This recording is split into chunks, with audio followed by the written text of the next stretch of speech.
Ma vie de dingue a commencé dans une banlieue endormie où je passais mes journées à rêver de réussir dans le monde impitoyable des affaires. La technologie, c'était mon truc, et j'avais toujours cette idée folle qu'elle pouvait résoudre tous les petits tracas de la vie. Après avoir galéré à la fac, je me suis décarcassé pour lancer une start-up spécialisée dans du matos de surveillance vraiment high-tech. La boîte a décollé comme une fusée, et notre premier gros contrat avec le ministère de la Défense n'était que le début d'une série de deals en or. Alors que ma carrière explosait, j'ai croisé Zoé lors d'une soirée de réseautage UP. C'était une comptable canon avec un rire qui illuminait toute la pièce. On est tombés fous amoureux et on s'est mariés en moins de 2. Notre petit bout de chou, Mia, a fait son entrée en scène 2 ans plus tard, et soudain notre monde tournait autour de ce petit être. Mais alors que ma vie professionnelle s'emballait, j'étais trop aveugle pour voir le fossé grandissant entre Zoé et moi. La réalité m'a frappé comme un train de marchandises après notre divorce quand je me suis retrouvé papa célibataire de notre princesse de 3 ans. J'avais ignoré les signaux d'alarme pendant trop longtemps, et maintenant j'en payais le prix. Le réveil a sonné aux funérailles de mon grand-père après qu'il soit parti d'une crise cardiaque soudaine. Le lendemain de son enterrement, je faisais nos bagages pour quitter la maison de ma mère. Alors que j'attachais Mia dans son siège auto, je lui ai demandé « Tu veux enlever tes jolies chaussures, ma puce ?» Son adorable et prévisible « Oui, s'il te plaît », ne manquait jamais de me faire craquer.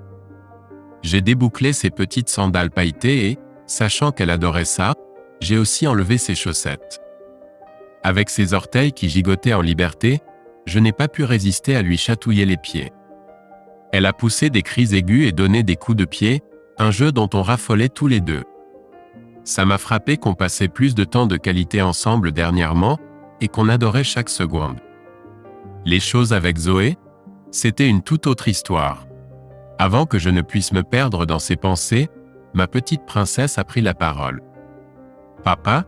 a gazouillé Mia alors que je rangeais ses chaussures sur la banquette à côté d'elle, fourrant soigneusement chaque chaussette dans sa jumelle. « Qu'est-ce qu'il y a, ma citrouille ?» ai-je demandé, essayant de rester cool. Quand elle n'a pas craché le morceau tout de suite, j'ai croisé son regard. « Pourquoi maman ne nous aime plus ? A-t-elle lâché la bombe, aussi simplement que ça ? » Je me suis figé, momentanément à court de mots. « Ma chérie, ta maman nous aime tous les deux, surtout toi, » ai-je dit, choisissant mes mots avec soin. « Elle t'aime plus que tout dans ce monde fou. » Une lueur d'espoir a dansé dans ses yeux mais s'est éteinte plus vite qu'un Snapchat. « Mais elle n'a pas voulu venir dire au revoir à papy, » a-t-elle dit, sa voix petite et triste. Je n'ai pu que répéter ce que Zoé m'avait servi. Elle devait travailler, ma puce, ai-je dit, me demandant s'il fallait que je me lance dans toute l'histoire du gros compte que Zoé gérait. Maman sera là quand on rentrera à la maison, bébé, ai-je dit, espérant que je ne mentais pas. Elle t'attendra les bras ouverts. Elle doit travailler la nuit aussi ? A demandé Mia, me posant les questions qui fâchent. J'ai commencé à dire non, mais expliquer les soirées entre filles de Zoé ouvrirait une toute nouvelle boîte de Pandore. Non, ma chérie, ai-je dit, priant pour ne pas m'enfoncer davantage. Je pense que maman a presque fini son gros projet. Elle aura bientôt plus de temps pour nous. Il fallait que je mette fin à cette conversation au plus vite. Ça me déchirait de l'intérieur. J'ai bouclé son siège auto, planté un baiser sur son front et fermé la porte. 20 minutes plus tard, elle dormait comme une souche à l'arrière pendant que je roulais sur l'autoroute. Mia faisait dodo, mais moi j'étais bien réveillé, ces tristes paroles tournant en boucle dans ma tête. Si elle l'avait remarqué, ce n'était pas que moi. Zoé avait laissé entendre des choses pas très subtiles la dernière fois que je lui avais demandé pourquoi elle était toujours aux abonnés absents. On est arrivé à la maison juste au moment où le soleil tirait sa révérence. Zoé était à la maison pour une fois. Mia a filé à l'étage, impatiente de raconter tous les potins sur les cousins qu'elle avait rencontrés. Je l'ai suivie, l'esprit envahi de sombres pensées qui avaient pris racine pendant le trajet. Pourquoi ma femme était-elle soudain devenue Miss Papillon sociale, toujours au boulot ou en train de faire la fête avec sa bande ? J'ai trouvé Zoé à sa coiffeuse, en train de se pomponner en sous-vêtements. Elle m'a fait un bisou sur la joue aussi passionné qu'une poignée de main, et j'ai réalisé que je ne me souvenais pas de la dernière fois qu'elle m'avait embrassé comme si elle le pensait vraiment. Je me suis affalé sur le lit, la regardant se parer et se bichonner comme si c'était son boulot. Mia a essayé de discuter avec sa mère, mais Zoé était à peine à l'écoute. Même Mia a capté l'ambiance et a fini par se replier dans sa chambre. Zoé continuait de s'affairer avec ses cheveux et son maquillage comme si elle se préparait pour un tapis rouge. « C'est quoi le plan, Zoé ?» ai-je demandé, essayant de garder mon calme mais sentant mon sang commencer à bouillir. Mon estomac était noué et je sentais la chaleur monter dans mon cou. « De quoi tu parles, chérie ?» a-t-elle répondu, concentrée sur son mascara comme un laser. « On est à la maison depuis à peine 10 minutes et tu te casses déjà ?» ai-je dit, ma voix dégoulinant de sarcasme. Elle a fait une pause, me lançant un regard exaspéré. « Chérie, tu sais que le vendredi soir, c'est soirée entre filles. » Ce n'est pas comme si c'était une nouvelle. En fait, ai-je rétorqué, tu sors tous les samedis, la plupart des dimanches, pratiquement tous les mercredis, et ouais, à peu près tous les vendredis. C'est comme une fête sans fin pour toi. Mia avait disparu dans sa chambre, alors j'ai fermé la porte de notre chambre. En me retournant, j'ai surpris Zoé debout là, son visage une toile vierge. Je me suis approché, prenant ses mains dans les miennes. « Zoé, ai-je dit, luttant pour garder une voix stable. Mia m'a demandé pourquoi tu ne nous aimais plus. Et je dois dire que je me pose la même question. » Les yeux de Zoé se sont plissés, un signe avant-coureur que je marchais sur des œufs, mais j'ai continué. « Est-ce que tu m'aimes encore ?» Elle n'a pas répondu tout de suite, puis s'est adoucie et s'est penchée vers moi. « Bien sûr, chérie, » a-t-elle dit doucement. « Je t'aime plus maintenant que le jour où on s'est dit « oui ». Malgré ces mots, quelque chose sonnait faux. Elle était heureuse, mais pas avec moi. « Pas maintenant. Alors reste à la maison ce soir, bébé, » ai-je dit, ma voix presque suppliante. Zoé a laissé échapper un soupir, tapotant ma poitrine. « On peut coucher Mia tôt, » ai-je suggéré, m'accrochant aux branches. « On tamisera les lumières, on ouvrira cette bouteille de vin fancy, et tu pourras enfiler cette petite tenue en dentelle noire que je t'ai offerte pour la Saint-Valentin. » Son corps semblait être d'accord jusqu'à ce que je mentionne la lingerie.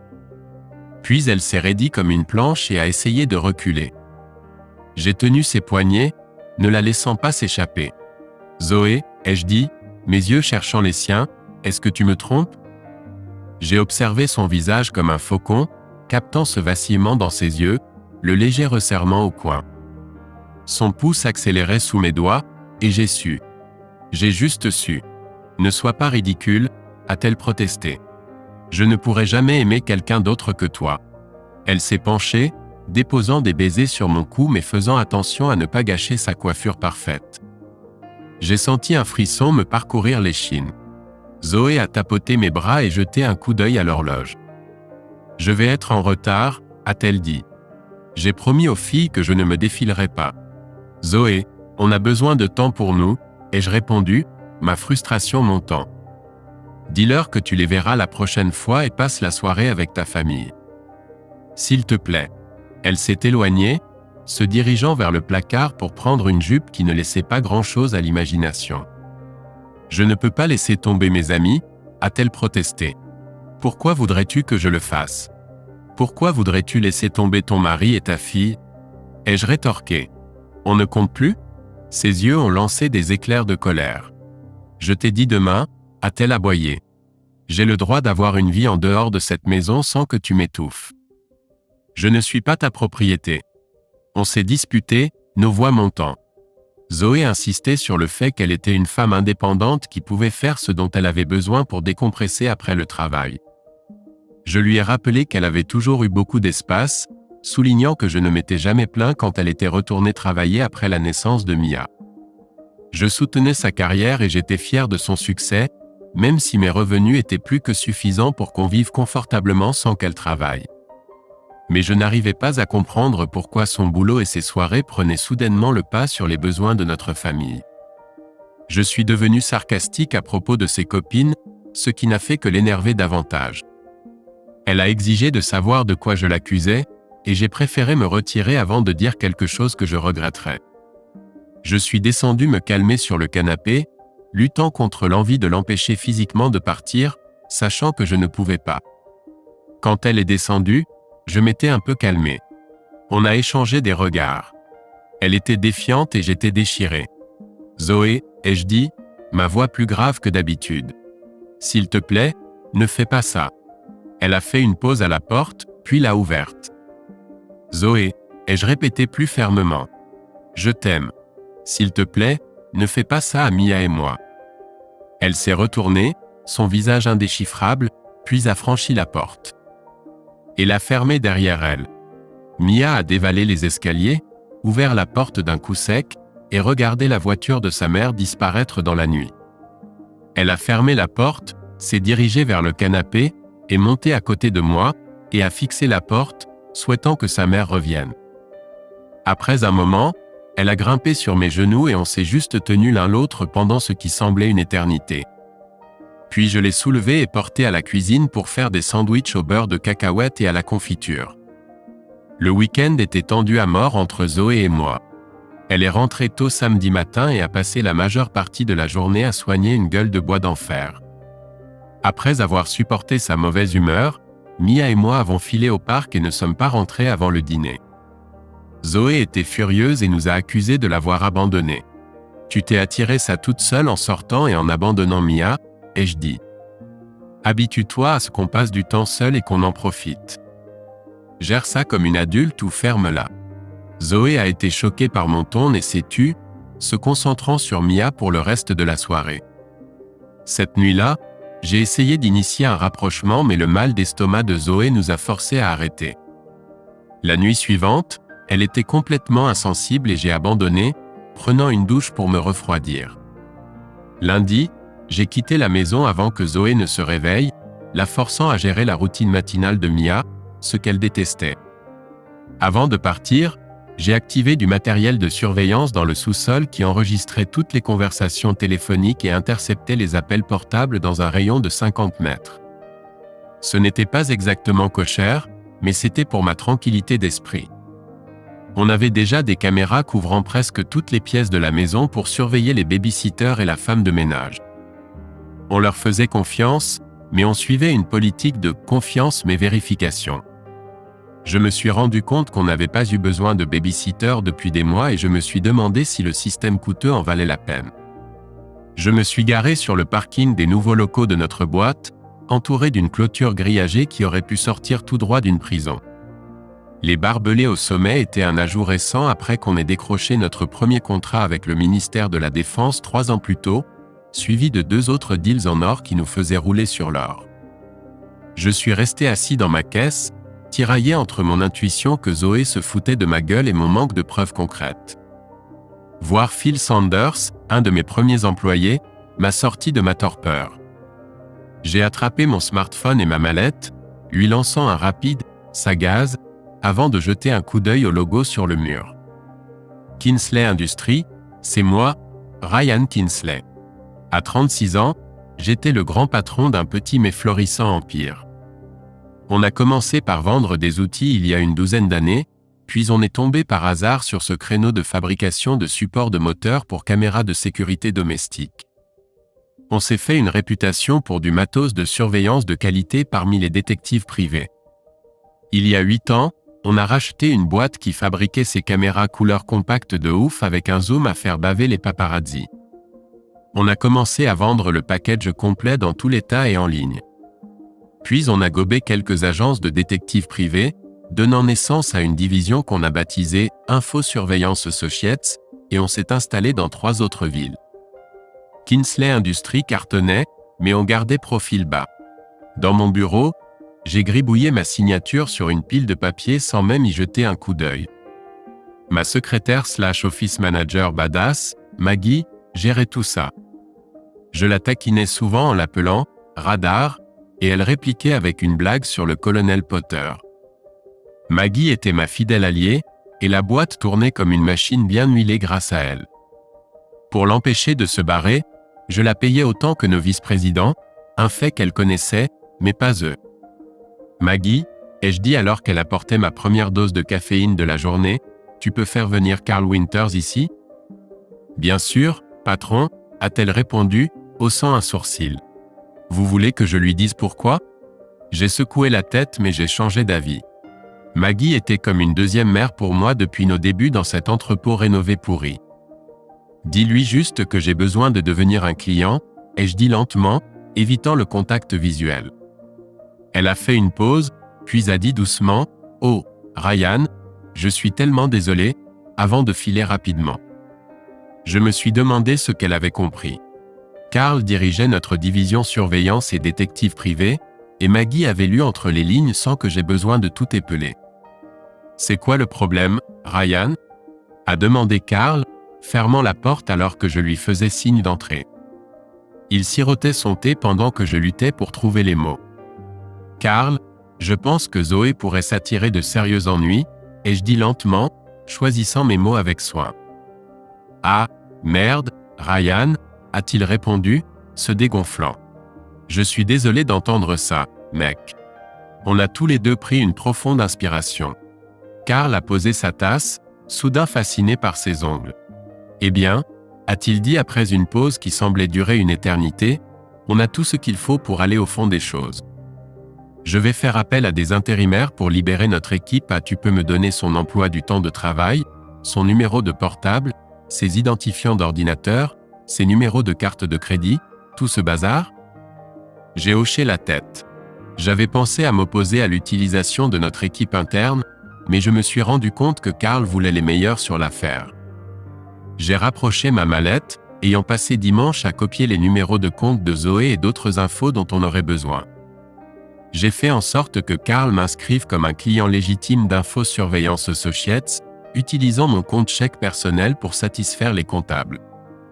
On a mis au point comment suivre ma femme, voir où elle allait, avec qui elle était, et ce qu'il faisait. Je me sentais comme un vrai connard, mais après le spectacle du week-end et la distance croissante entre Zoé et moi, j'avais besoin de réponses. Si elle ne foutait pas notre mariage en l'air, elle ne saurait jamais rien de la surveillance, et peut-être qu'on pourrait même voir un psy ensemble. Mais si elle me trompait, je devais le savoir. À midi, l'équipe de Carl avait mis des micros dans la Lexus de Zoé à son bureau du centre-ville en utilisant ma clé puisque mon nom était sur la carte grise. Ils ont collé un micro sous le siège conducteur, transmettant dans un rayon d'1,5 km, et un traceur GPS dans le coffre. Carl a mis 7 de ses meilleurs éléments et 5 voitures de location sur le coup, s'assurant qu'ils étaient fiables. Il a aussi fait entrer un freelance pour commencer au cabinet comptable de Zoé la semaine suivante. Carl m'a dit de rester en dehors de ça et de laisser son équipe gérer tout, ce qui m'a fait me sentir encore plus comme une merde. Le fait qu'il y ait des procédures standards pour ça rendait la chose encore plus déprimante. Il m'a donné le choix, soit bloquer toute liaison imminente, soit rassembler des preuves pour un procès en divorce. J'ai choisi d'interrompre, voulant récupérer ma femme. Il m'a dit de continuer comme si de rien n'était avec Zoé et a promis de me tenir au courant au moment critique.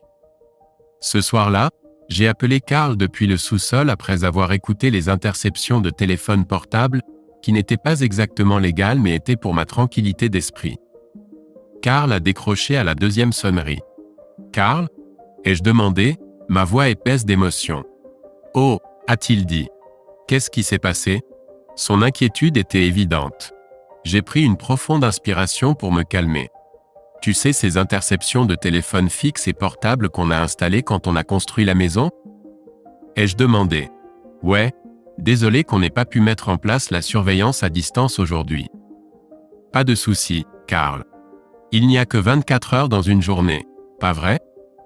Bref, j'ai enregistré une conversation entre Zoé et un mec nommé Brian vers 19 heures. Brian parlait d'eux. Disons qu'il avait hâte d'avoir une autre rencontre intime avec Zoé bientôt.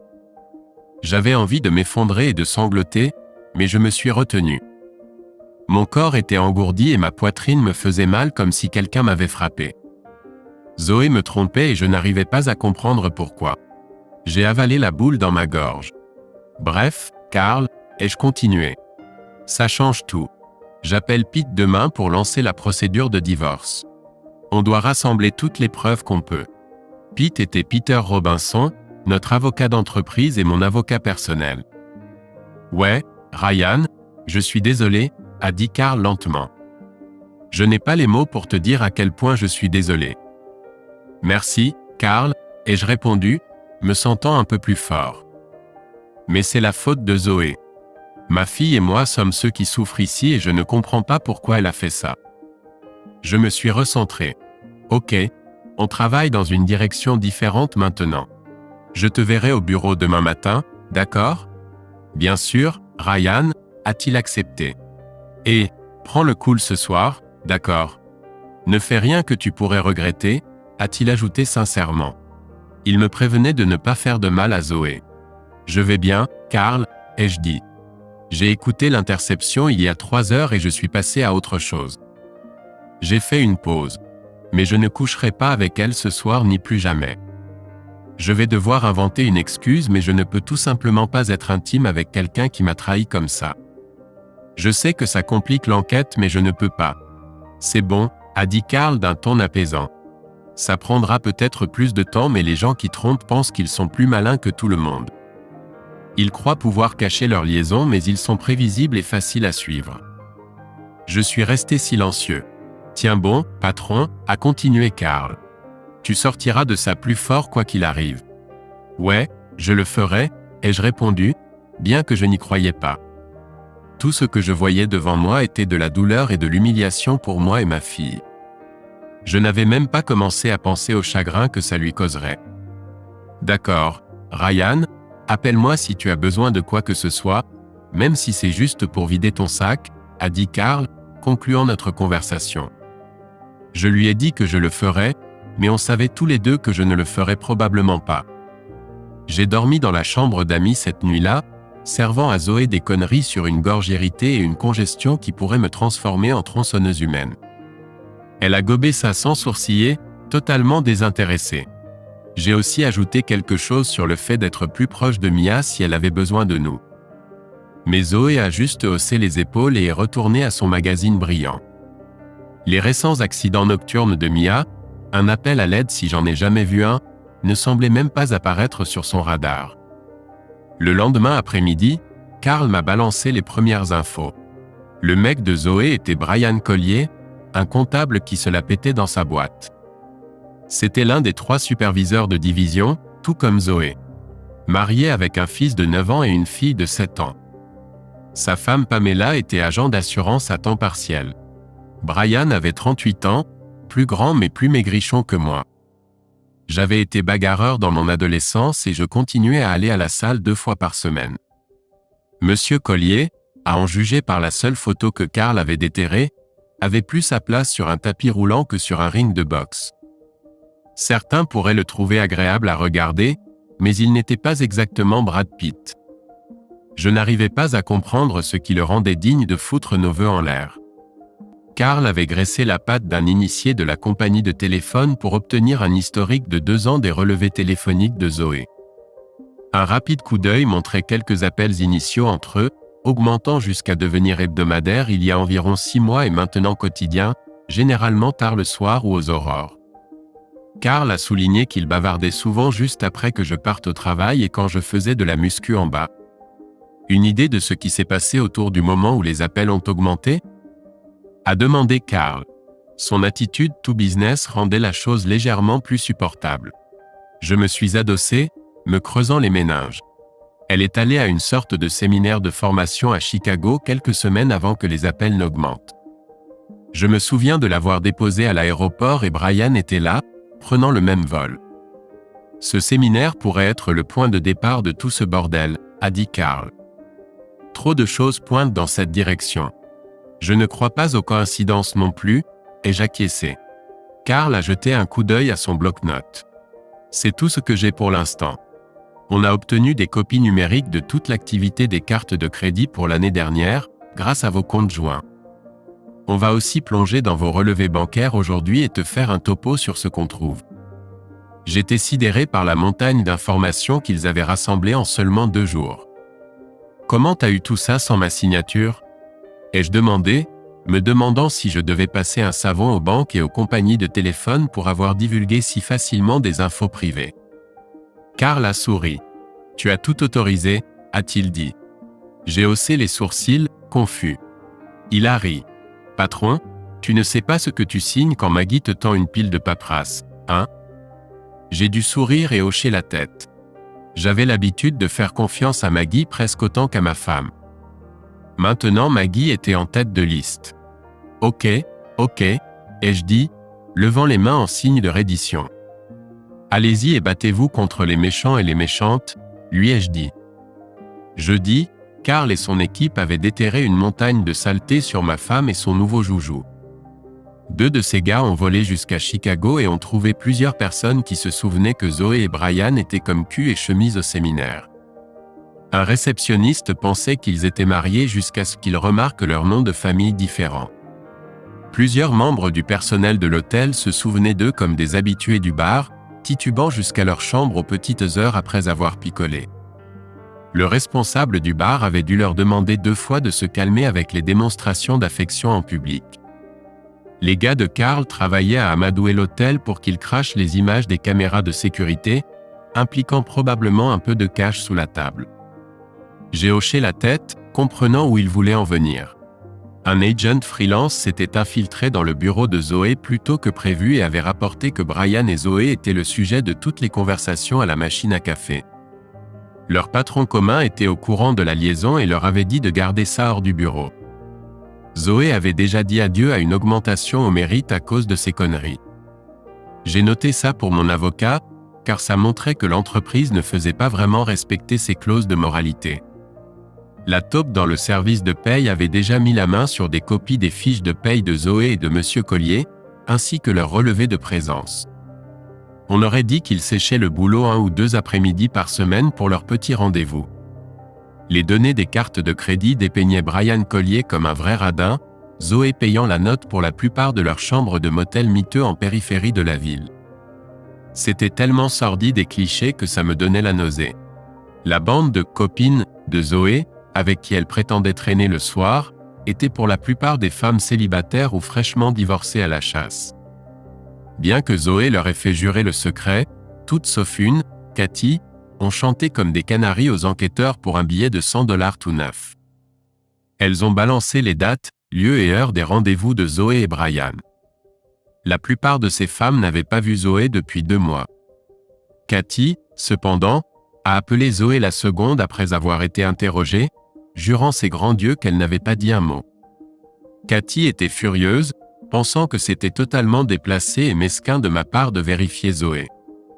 Elle avait convaincu Zoé que c'était mon œuvre. Cathy avait la réputation de ce genre de drama, ayant été divorcée 2 fois pour infidélité. Elle avait l'habitude de courir après les hommes mariés et avait été nommée dans des affaires de divorce auparavant.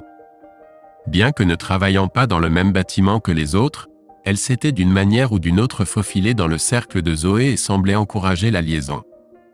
Karl avait cloné le téléphone portable de Zoé, s'assurant que les pots de vin de $100 gardaient les autres femmes bouche cousue. Elles ont rassuré Zoé en lui disant qu'elle n'avait pas vendu la mèche. Zoé savait seulement que quelqu'un fouinait, mais elle croyait que ses amis gardaient son secret bien emballé.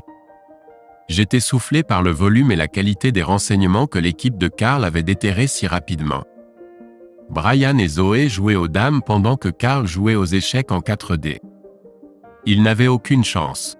Les 2 semaines suivantes ont été calmes sur le front domestique. Zoé a annulé toutes ses sorties sauf celle du vendredi soir, et les espions de Karl ont confirmé que les dames allaient en boîte, dansaient avec n'importe qui demandait, puis rentraient chez elles. Brian jouait le père de famille dévoué. Un rapport laissait entendre que sa femme n'était pas ravie de son changement soudain d'habitude. J'ai été surpris de voir à quelle vitesse l'effet des enquêteurs questionnant le groupe s'est estompé. Il semblait que Zoé et Brian étaient assez arrogants pour penser qu'ils pouvaient reprendre leurs affaires comme si de rien n'était. 3 semaines après que les enquêteurs aient secoué la bande du vendredi soir de Zoé, les discussions téléphoniques entre elle et Brian ont recommencé à chauffer. Ils pensaient qu'ils étaient tirés d'affaire et que j'étais toujours dans le brouillard. Pendant ce temps, j'avais pratiquement emménagé dans la chambre d'amis à plein temps. J'avais du mal à supporter de donner à Zoé ne serait-ce qu'un bisou sur la joue et je repoussais toutes ses tentatives de rapprochement, malgré ses allusions pas si subtiles. Je me suis jeté à corps perdu dans mon rôle de père, lisant à Mia tous les livres de sa petite bibliothèque et commandant sur Amazon encore plus d'histoires pour le coucher. J'ai simulé une vilaine toux pour expliquer mon exil dans la chambre d'amis, et Zoé n'a même pas scié. L'équipe de Carl a noté que les sessions téléphoniques nocturnes entre Zoé et Brian devenaient plus fréquentes et plus torrides. Le 3e mercredi, ils ont fixé un rendez-vous dans leur motel miteux habituel. L'équipe de Carl était prête à les prendre la main dans le sac, et mon avocat Pete m'avait préparé à ce qui allait arriver. J'ai demandé à Mandy, notre voisine de 16 ans, de garder Mia ce soir-là. Zoé, ai-je dit, debout dans le salon alors qu'elle s'apprêtait à partir. S'il te plaît, ne sors pas ce soir. J'étais pratiquement en train de supplier à ce stade, espérant contre tout espoir qu'elle ne le ferait pas. Ryan, a-t-elle rétorqué, puis adouci son ton. Écoute, il ne se passe rien, chérie. Je vais juste prendre un verre et peut-être danser un peu. C'est tout, a-t-elle dit, essayant de vendre son mensonge avec un regard convaincant. Elle a enroulé ses bras autour de moi, essayant de jouer de son charme. Zoé, ai-je lâché? Je sais que tu as rendez-vous avec quelqu'un ce soir. Tu ne peux pas compter autant pour lui que pour Mia et moi. S'il te plaît, ne fais pas ça. Elle s'est reculée, me regardant d'un air suspicieux.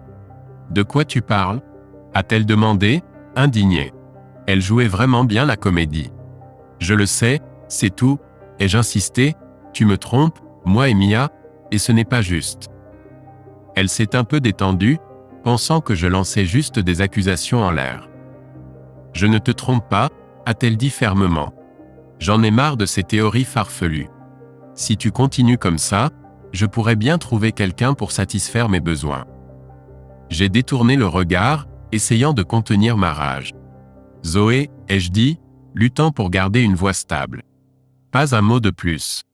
Je n'ai jamais, je ne suis pas en train, et je ne te tromperai jamais. Ça te satisfait? Elle s'est précipitée vers la porte, enfilant une veste légère. Je n'ai pas pu m'empêcher de remarquer qu'elle ne portait pas de soutien-gorge et qu'il n'y avait pas de ligne de culotte sous sa jupe à peine existante. Zoé, ai-je dit, me forçant à rester calme. Si jamais tu me trompes, c'est fini pour nous. Tu te souviens de ce dont on a parlé quand Georgia et Sam se sont séparés l'année dernière? Sa main s'est figée sur la poignée de la porte pendant une fraction de seconde. Je te l'ai dit, a-t-elle dit, sa voix contrôlée mais dégoulinante de condescendance. Je jure que je ne veux aucun homme sauf toi et je n'en voudrais jamais, a-t-elle dit. Maintenant je suis en retard et je dois y aller, a-t-elle ajouté fermement sans se retourner. Elle a ouvert la porte d'un coup sec et est partie. 20 minutes plus tard, j'ai retrouvé Carl et 3 de ses meilleurs agents dans la chambre à côté de celle où Brian et Zoé allaient bientôt s'envoyer en l'air. Effrayés par mes protestations et l'interrogatoire des amis de Zoé, Brian et Zoé tournaient en rond sans but, essayant de voir s'il était suivi. Les dispositifs GPS confirmaient que personne ne les suivait. Carl savait presque immédiatement qu'ils avaient réservé une chambre car le réceptionniste était sur sa liste de paye. Comme on connaissait leur destination finale, il n'y avait pas besoin d'une course-poursuite à grande vitesse. Si nécessaire, Carl aurait utilisé plusieurs voitures pour les suivre sans être repéré, aidés par les dispositifs GPS dans leur bagnole. Peu après mon arrivée, Zoé et Brian sont arrivés au motel presque simultanément et se sont garés devant la chambre 113. Ils étaient complètement inconscients de la camionnette sombre de l'autre côté de la rue qui enregistrait tous leurs mouvements. Ils se sont enlacés et ont commencé à se rouler des pelles comme des ados, totalement ignorants de la caméra qui capturait tout ça. Carl m'observait attentivement, sachant que je mourais d'envie de sortir et de les confronter. « Brian, a-t-il dit doucement, ça va devenir plus moche. Tu peux gérer ça? » Je me suis effondré sur l'un des lits, ma bouche soudainement sèche comme le Sahara. « T'as quelque chose de plus fort que du coca? » ai-je demandé. Il m'a mal compris et a secoué la tête. « Prends ce Valium, a-t-il dit, m'offrant une petite pilule jaune. Ça t'aidera à te détendre. » Je l'ai avalé et l'ai fait passer avec un soda de la glacière qu'il avait apporté. Karl avait caché une caméra numérique haut de gamme dans la bouche d'aération de la chambre. Elle était en couleur, pouvait pivoter dans toutes les directions et avait un zoom 25x pour ses gros plans intimes. Pas que Karl s'attendait à ce que ce niveau de détail soit nécessaire. Une fois que le duo pas si dynamique est entré, les choses ont escaladé plus vite qu'un défi TikTok. Zoé, comme on s'y attendait, était sans culotte et hors de sa robe avant qu'on puisse dire « adultère ». Brian a suivi le mouvement, et ils sont tombés sur le lit comme des ados en chaleur. On a éteint les lumières dans notre chambre et 2 des gars de Karl ont installé 2 caméras à fibre optique, une sous la porte et une au-dessus. Ces minuscules caméras, plus fines qu'un crayon, se glissaient facilement dans les espaces de la porte. Ils ont scotché les émetteurs sur le mur extérieur, et dans l'obscurité, les appareils étaient pratiquement invisibles. Pour être extra discrets, ils ont dévissé la lumière extérieure à proximité avant de revenir à l'intérieur. Les récepteurs étaient déjà branchés au moniteur et à l'équipement d'enregistrement, alors on s'est installé pour le spectacle. Avec 3 caméras qui tournaient, on était sûr de ne pas rater un seul détail sordide. La performance était moins que stellaire, pas de préliminaire, pas de tendresse, pas de romance. Brian a juste enfilé une capote et s'est mis au boulot. En regardant le visage de Zoé, je ne pouvais pas dire si elle était en extase ou en agonie. Ai-je marmonné après 1 minute. Ce mec n'est pas plus équipé que moi. En fait, il travaille avec moi. Zoé m'avait mesuré plusieurs fois quand on s'était mariés et savait que j'étais dans le haut de la moyenne. Elle avait l'habitude de crier pour mon « gros outil » quand on faisait l'amour. Mais Brian était clairement dans le bas de la moyenne, et il devait travailler dur pour donner satisfaction à Zoé. Sa technique était aussi douce que du papier de verre. Qu'est-ce que Zoé voyait dans ce mec? Mon ego a pris un petit coup de boost plus tard quand Sherry, une des agents de Karl, a jeté un coup d'œil à mon entrejambe puis aux écrans de télé, secouant la tête avec un sourire en coin. J'ai capté une lueur de spéculation dans ses yeux avant qu'on détourne tous les 2 le regard. Elle travaillait pour moi et je n'allais pas mélanger le business et le plaisir, mais elle était mignonne. Peut-être plus tard, qui sait? Il pourrait y avoir une ouverture pour une nouvelle partenaire de lit. Peu après, je me suis barré. Il n'y avait plus rien à voir. Brian et Zoé allaient continuer leur petit tango, piquer un roupillon, puis remettre ça pour un 2e round. Qu'est-ce que Zoé trouvait à ce mec, et pourquoi foutait-elle 6 ans de mariage en l'air pour lui? Les tourtereaux n'ont pas réussi à synchroniser leurs emplois du temps pendant 1 semaine, ce qui les rendait dingues tous les 2.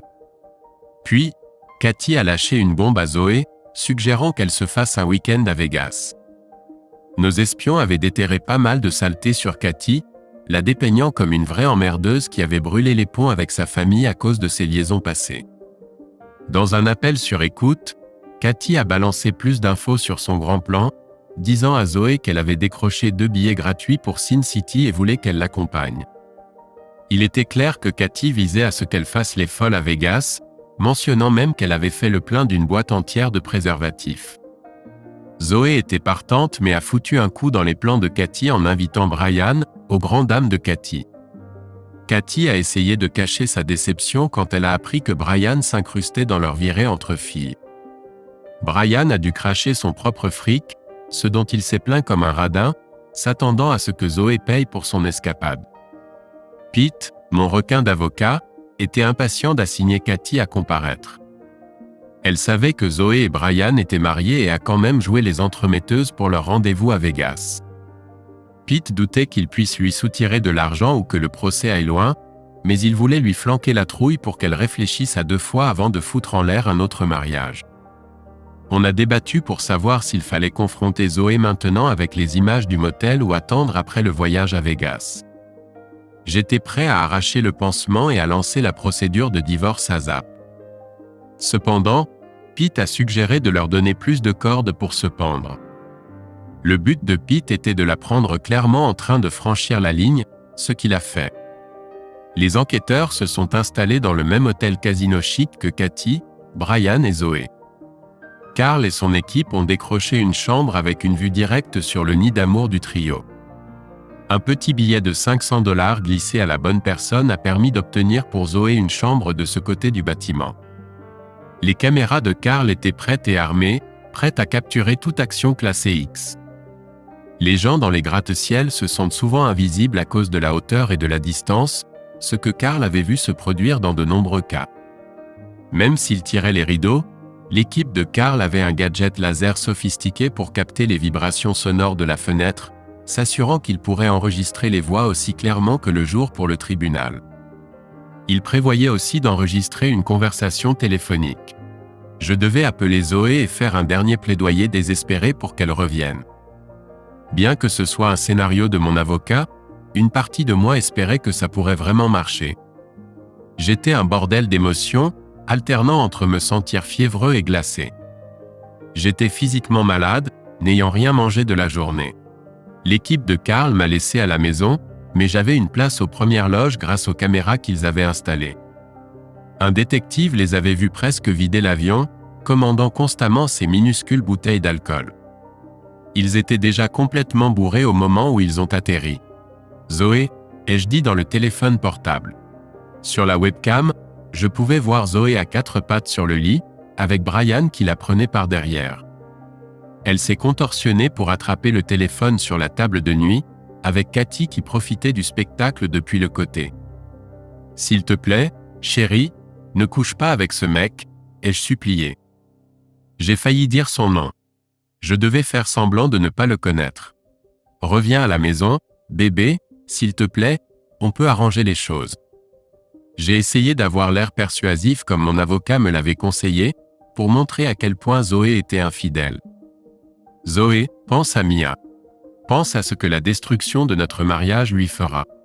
C'est dingue combien de temps un homme s'accroche à l'espoir, même quand il regarde quelque chose de beau s'effondrer sous ses yeux. J'aimais Zoé et je cherchais désespérément le moindre signe qu'elle s'en souciait encore, mais il n'y avait rien. Je pouvais encore l'aimer, mais je ne l'aimais certainement pas à ce moment-là. Et elle l'a vite confirmé. « Va te faire foutre », a hurlé Zoé dans le téléphone. « Je te l'ai dit 1 million de fois, espèce de parano. Je ne couche avec personne. J'en ai tellement marre de tes accusations folles. » J'ai secoué la tête devant l'audace pure de ces mensonges. Comment pouvait-elle dire ça alors qu'elle était à poil à côté du mec qu'elle venait de baiser? Quand j'ai raccroché, j'étais sidéré par sa capacité à mentir effrontément. Elle s'est blottie plus près de ses potes, les regardant se tripoter. « Mais je vais te dire ça, mon chou », a-t-elle finalement dit. « Je pourrais bien ramasser un mec au hasard ce soir et le ramener dans ma chambre. »« Comment ça te va, chérie, ça te plairait ? Je le ferai juste pour que tu puisses enfin avoir raison sur quelque chose. »« Comment ça serait, mon amour ?» J'étais stupéfait par sa méchanceté. C'était la même femme qui voulait être tenue toute la nuit il y a à peine 1 an quand sa tante préférée est décédée.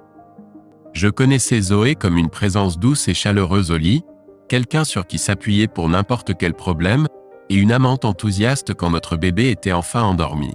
« Zoé, ai-je dit, ma voix tremblante, je ne sais pas quoi dire d'autre.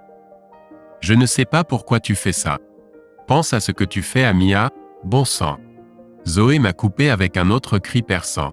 « Va en enfer et emmène-la avec toi », a-t-elle hurlé, presque inintelligible. Je n'ai compris que parce que je pouvais voir ses lèvres bouger sur l'écran. Quand je rentrerai à la maison, on va s'expliquer. Tu auras de la chance si je ne quitte pas ton pauvre cul. T'as pigé?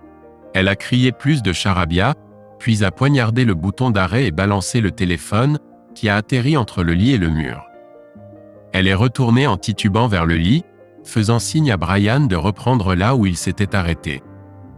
Dimanche matin, Karl et son équipe ont rangé leur matos d'espionnage et se sont tirés en vitesse, complètement crevés. On n'avait plus de saleté, de vidéos, de photos, de transcriptions d'appels et d'analyses financières que mon avocat Pete ne pouvait en gérer. Il était totalement débordé, mais prévoyait de lâcher la bombe du divorce avant midi lundi. Il aurait 6 mois pour éplucher la montagne de preuves avant que l'État ne rende notre séparation officielle. On avait des images cristal clear de ma femme en train de baiser avec Brian tout en m'insultant, moi et notre fille, après avoir juré ses grands dieux qu'elle ne faisait rien de tel. Tout ça était capturé à travers une fenêtre ouverte, ce qui en faisait de l'or en barre pour le tribunal. On a aussi ajouté des extraits de mes caméras de surveillance à domicile, montrant le total mépris de Zoé pour le bien-être de Mia. Un clip montrait Zoé se barrer alors que Mia dévalait les escaliers en pleurant. Un autre avait capté Zoé aboyer sur Mia sans raison. Toutes ces preuves juteuses ont été servies à un juge sur un plateau d'argent. Tôt lundi matin, elle a apposé son tampon sur une ordonnance de protection temporaire, me donnant la garde complète jusqu'à ce que le tribunal de la famille puisse régler les choses. Une autre ordonnance tenait Zoé éloignée de notre gosse jusqu'à ce qu'un juge puisse examiner l'affaire. Plusieurs autres requêtes sont passées presque sans question. C'est assez dingue ce qu'un mec plein osa et bien connecté peut accomplir en un temps record. En fait, j'aidais ce mec, mon avocat, à devenir encore plus riche. Les lundis matins, c'était la folie furieuse au cabinet comptable. La moitié du personnel était composé d'alcooliques fonctionnels, dont certains faisaient la fête du vendredi soir jusqu'aux petites heures du dimanche.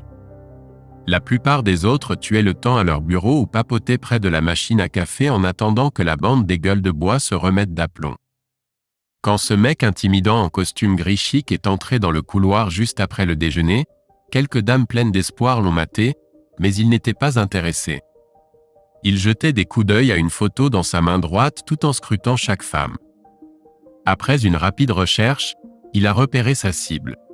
Il s'est planté devant elle alors qu'elle avait une conversation à voix basse avec ce grand type distingué dans la quarantaine et un mec plus petit et maigrichon qui était pratiquement collé à son côté. Elle n'avait clairement pas l'air d'apprécier et essayait constamment de s'éloigner un peu. Ses yeux étaient sombres et troublés, comme si elle se forçait à se concentrer sur ce que son patron disait. « Zoé Kinsley ?» a demandé le grand mec d'une voix qui grondait comme le tonnerre. Il s'était approché du trio sans qu'il ne le remarque. La femme s'est retournée et a hoché la tête, ayant l'air de préférer être n'importe où ailleurs. Quelque chose la tracassait, et c'était écrit sur tout son visage. Elle a regardé l'homme sortir une grosse enveloppe de l'intérieur de son manteau chic. « Vous, madame » a-t-il tonné, sa voix résonnant dans tout le bureau. « Avez été assigné. » Il a fait une pause pour l'effet dramatique, s'assurant que tous les yeux étaient sur lui. Il a posé sa mallette sur un bureau proche et a commencé à en sortir des documents légaux imprimés sur du papier fancy avec un dos bleu. Ceci, a-t-il dit à une Zoé sous le choc, est une copie de la demande de divorce déposée ce matin. Monsieur Ryan Kinsley a l'intention de divorcer de vous aussi vite qu'humainement possible. Il a claqué un autre jeu de papier dans ses mains tremblantes. Ceci, madame, est une ordonnance du tribunal vous interdisant de vous approcher à moins de 300 mètres de la résidence que vous partagiez auparavant avec monsieur Kinsley. Il a laissé tomber encore une autre pile de documents dans ses mains qui tremblaient. Ceci est une ordonnance de protection temporaire vous interdisant de contacter la fille de monsieur Kinsley, Mia Rose Kinsley, de quelque manière que ce soit. Vous ne pouvez pas appeler, envoyer des SMS, des emails, écrire ou tenter de parler à mademoiselle Kinsley. Est-ce que c'est clair comme de l'eau de roche, madame ? A-t-il demandé. Zoé a acquiescé d'un air hébété, trop abasourdi pour faire quoi que ce soit d'autre. Le regard d'horreur absolue sur son visage était impossible à manquer. Une foule se rassemblait, tout le monde tendant le cou pour capter le drame. Monsieur Kinsley, a continué le grand homme, veut que vous sachiez que toutes vos cartes de crédit de compte joint ont été annulées il y a 2 heures. Vos comptes chèques et d'épargne conjoint avec votre ex-mari ont également été fermés. Ceci représente 50% du montant total des anciens comptes joints. Il a tenu un chèque de banque par un coin comme s'il était contaminé avant de l'ajouter à la pile croissante de paperasse dans les mains tremblantes de Zoé Kinsley. Monsieur Kinsley veut aussi que je vous informe que tous vos vêtements et effets personnels sont en train d'être emballés et seront chargés dans un camion qui arrive maintenant à votre ancienne résidence. Vos affaires personnelles seront mises en stockage et seront à votre disposition quand et où vous le voudrez. Vous pouvez faire savoir à l'avocat de monsieur Kinsley ce que vous voulez en faire au numéro sur cette carte. Le grand type a baissé les yeux sur la femme maintenant en larmes sans une once de sympathie. Il a balayé la pièce du regard, repérant le gringalet qui essayait de se faufiler discrètement. « Brian Collier » a-t-il beuglé. « Ne soyez pas si pressé. » Sortant une autre enveloppe de sa mallette, il l'a claquée dans la main réticente de Brian Collier. Vous, monsieur, êtes assigné, a annoncé le grand homme. Félicitations, a-t-il dit, sa voix dégoulinant de sarcasme. Vous avez été nommé comme co-défendeur dans l'affaire Kinsley contre Kinsley, et il a sorti une autre pile de papiers agrafés de la mallette. Vous êtes également le défendeur dans une affaire civile déposée ce matin par monsieur Kinsley pour avoir délibérément et malicieusement interféré dans le mariage entre Ryan Kinsley et Zoe Kinsley et pour avoir eu une liaison sordide avec la future ex-madame Kinsley. Brian avait l'air sur le point de gerber et a dû s'agripper à un bureau pour ne pas s'étaler. Les yeux du grand homme ont balayé la pièce. Repérant le superviseur de Zoé, il a marché vers lui pour lui remettre un avis de poursuite déposé ce matin exigeant que Ryan Kinsley soit remboursé pour le non-respect par l'entreprise de ses clauses de moralité dans les contrats de tous les employés de niveau intermédiaire et supérieur. Un vice-président senior qui était dans la confidence depuis le début a également été assigné dans la suite exécutive. Observant depuis le fond de la salle, je ne ressentais rien. Mon visage était un masque de pierre, sculpté en lignes dures et implacables. Je me tenais silencieusement près des portes par lesquelles l'huissier était entré en fanfare. Je lui avais glissé un peu de cash en plus pour qu'il remette en main propre à ma femme le chèque et les autres docs. Ce n'était pas techniquement dans sa description de poste.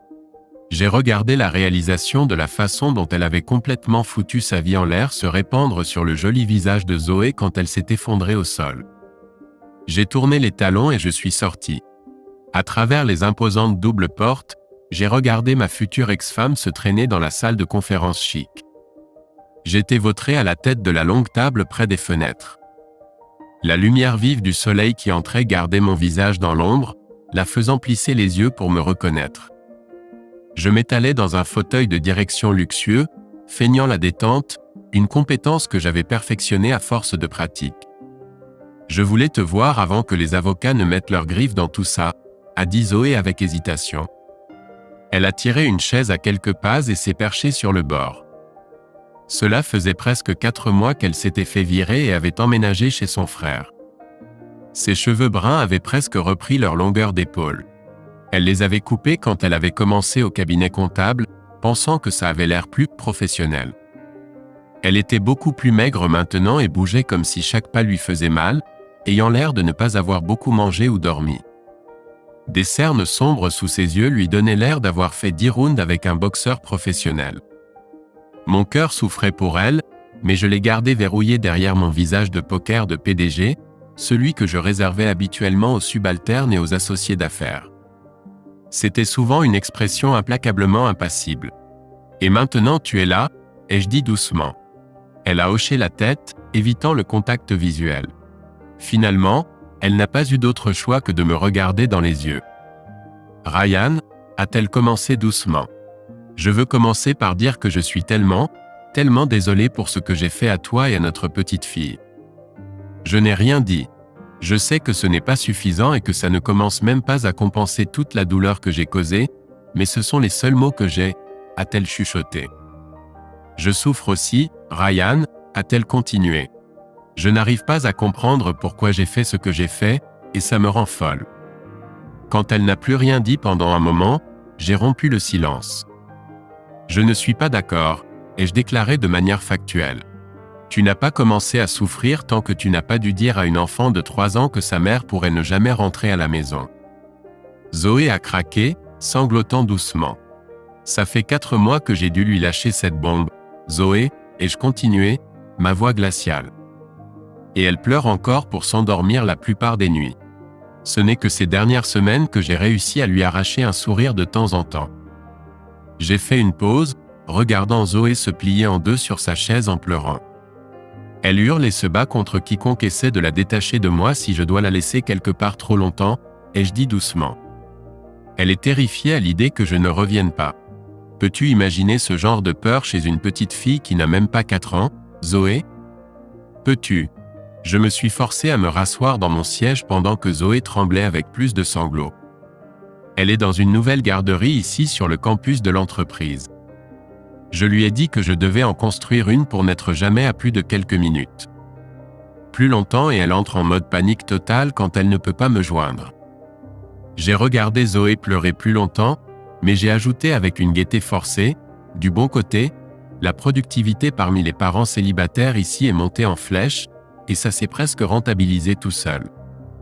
Ça n'a fait aucune impression sur elle. J'ai laissé le silence s'installer. Pourquoi ?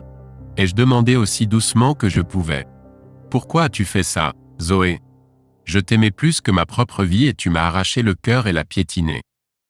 Il y a un trou béant en moi maintenant, Zoé, et je ne peux même pas commencer à guérir tant que je ne sais pas pourquoi tu as fait ça. Elle a secoué la tête, laissant les larmes couler sur ses joues comme un robinet qui fuit. Elle ne s'était pas embêtée avec du maquillage, anticipant probablement les pleurs. Elle était toujours canonne, peut-être même plus en tant que femme mature de 30 ans que lorsque je lui avais passé la bague au doigt. Mon cœur se brisait en la regardant s'effondrer. J'avais envie de craquer et de pleurer toutes les larmes de mon corps aussi. J'avais perdu mon petit frère dans un accident de voiture quand j'étais ado, mais aujourd'hui j'étais plus misérable et tout aussi impuissant pour arranger les choses. Je ne savais pas si cette plaie béante cicatriserait un jour. Je ne sais pas pourquoi, a-t-elle dit après ce qui semblait une éternité. Je crois que je perds peut-être la boule ou un truc du genre. Elle s'est tue à nouveau. Je ne peux pas défaire ce que j'ai fait, Ryan, a-t-elle dit doucement. Je ne mérite pas ton pardon et je ne vais pas te supplier pour l'avoir, a-t-elle chuchoté. J'ai fait tellement de mal au seul homme que j'ai vraiment aimé. Je vais devoir vivre avec cette douleur pour le reste de ma vie.